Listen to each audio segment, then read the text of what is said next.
Please log in. Hello, Ungoogleable. Welcome to your life. Today is wonderful. Fuck it, we'll do it Lord Bay. Guys up there. Not General Vallejo. Not the people of Southern California.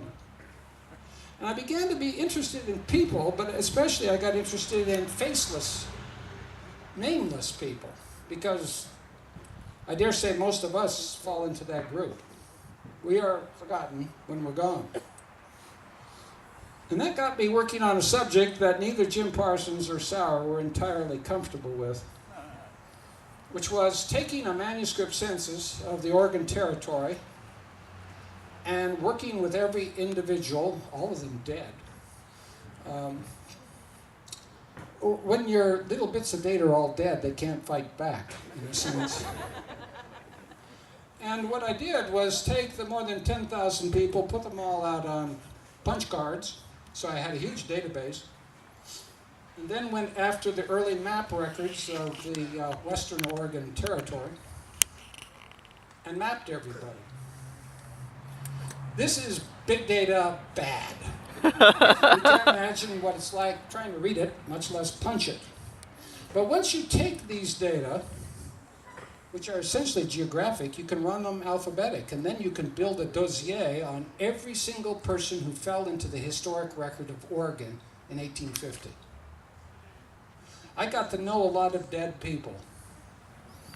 And because I knew where they all were, I could take any variable and map it. So the Canadians, you can see them all clustered up on one little patch of ground. They were from the Hudson's Bay Company. The foreign-born that weren't in with the French Canadians were mostly in towns. And out in the rural areas, I discovered that nothing was random. Most of the people had passed through Missouri. All of them were associated with extended clans. On the frontier, nobody got together friendly-like and put up your barn for you, unless you were a relative. And it was this clannishness that really created an interesting situation in Oregon. You do know that Oregon was once a major seat for the Ku Klux Klan. You do know that African American people at one point were not allowed to own land in Oregon. You do know those things, don't you? Most of you don't. California and Western history aren't what you think it is.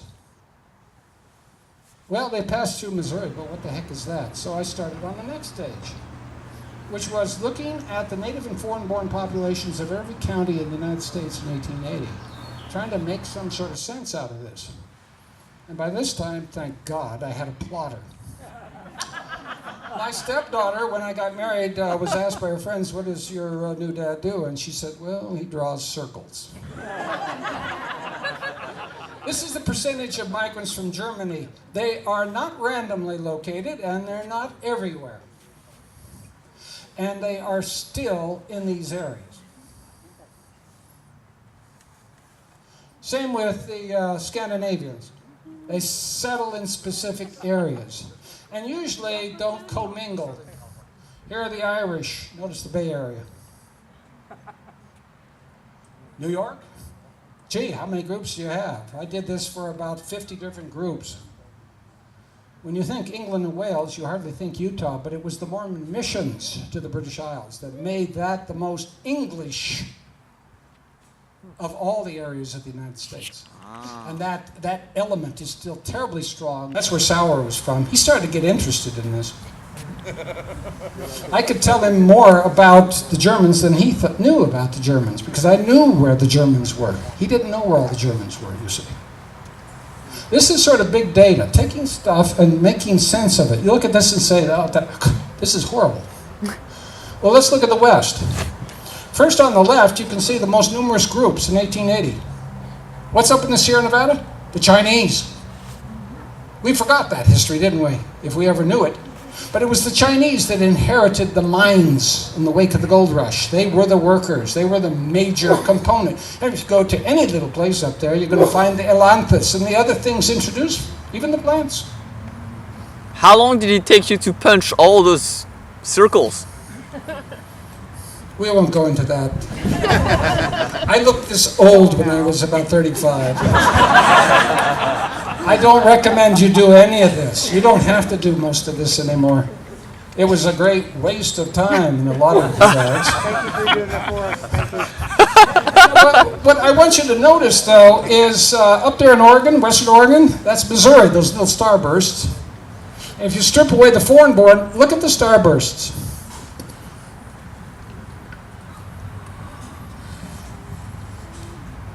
San Luis Obispo County. Rural people here, Missouri. North of the San Francisco Bay, out along the Sierra foothills, except along the railroad, Missouri. Oregon, Missouri. You want to know what a Westerner is in the far west? Somebody from the upper south. That's where the Western drawl comes from. That's where a lot of the attitudes come from. Bowie knives, guns, and lynchings. Good people. Right. Well, if you end up at a state university, and several of you will say amen to this, your interests had better become your classes, because that's what you're doing. And I only one term, one class taught what I thought I was going to teach as a professor. I ended up in a cartography class. Berkeley did not equip me to really be a cartographer. I just was told by the chair that I was going to teach 3 sections of it. And the students didn't like that either. So I had to convince them there might be a reason. And so I came up with a reason, drawn from the 19th century, the great cholera epidemic that struck London. And this is, of course, famous. John Snow was the Queen's physician. It was determined that he should do anything to save the Queen, so he had to figure out what cholera came from, and they made a map. Neat symbolization. They're little coffins. Bigger the stack of coffins over there in the upper right, the more the dead. They also discovered that guys that worked in breweries didn't get cholera.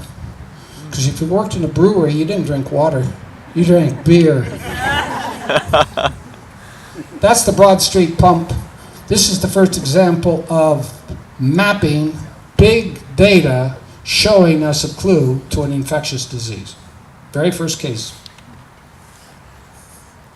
So, having told my students this was the way to go, they went. This is a very early map produced by a student. It shows illegitimate birth rates. They went down, got the data, came back, mapped it. They did a whole series of things. And the upshot was they were not allowed to go into county health anymore. Because disease offends people. About that point, I got shortchanged. I ended up being one of the leaders in the California Water Atlas Thank project. you for logging Jerry out. Brown, number 1. Today was a wonderful day. As opposed to Please Jerry come Brown, back number 2 tomorrow. right now.